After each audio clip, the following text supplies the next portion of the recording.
Good morning everyone, I'm Lydia. In this video, I will demonstrate and explain 6 basic notes that we learn in class. For each note, I will briefly explain its purpose, common applications, and the important steps involved in tying it correctly. The first knot is reef knot, also known as the square knot. It is one of the most common knots used to join two ropes of the same diameter. This knot is mainly used for securing bundles, tying packages, and fastening bandages.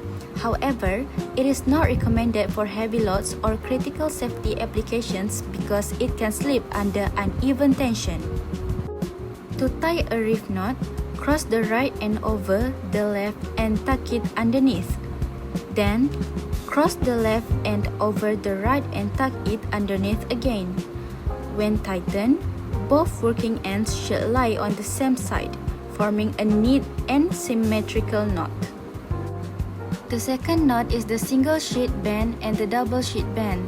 These knots are used to join two ropes of different sizes or materials. The double sheet band provides extra security and is more reliable when the ropes are slippery or under greater tension. To tie the single sheet band, first make a bight with the thicker rope. Pass the working end of the second rope through the bight, under both parts of the bight, and tuck it under itself. For the double sheet band, repeat the wrap around the bight one additional time before tightening. This extra turn increases the knot's strength and stability. The third knot is the single bowline and the double bowline. The bowline is commonly known as the king of knots because it creates a secure loop that does not tighten under load. It is widely used in boating, rescue operations, camping, and climbing. To tie the single bowline, make a small loop. Pass the working end through the loop around the standing part and back through the loop before tightening.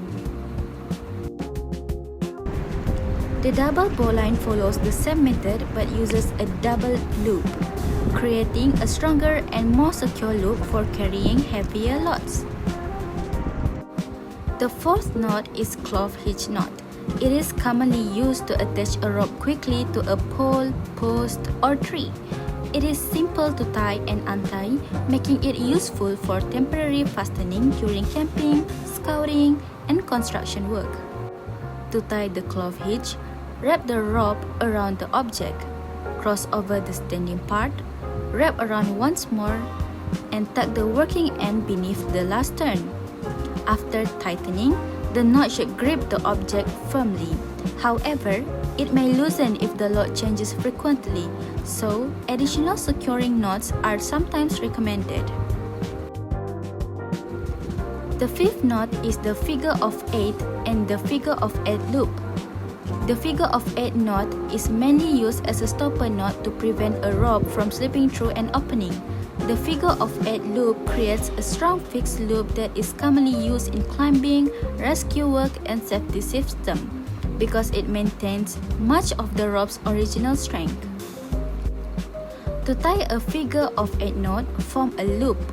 Wrap the working end around the standing part and pass it back through the loop to create the number 8 shape. To create the figure of 8 loop, begin with a bight instead of single strand and follow the same tying sequence.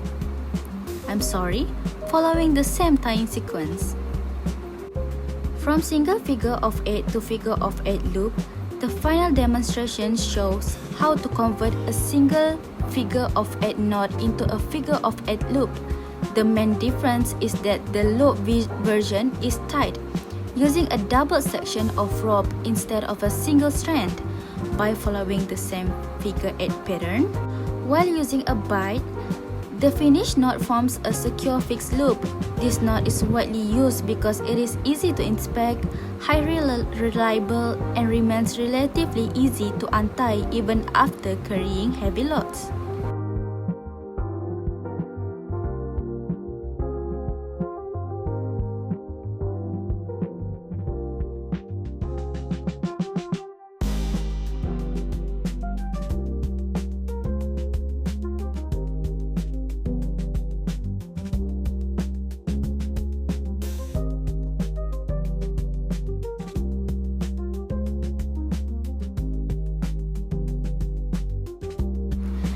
In conclusion, these 6 notes are essential noting techniques with different functions and application.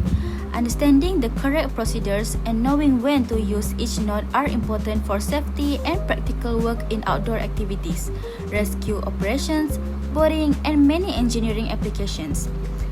Last but not least, thank you for watching my presentation.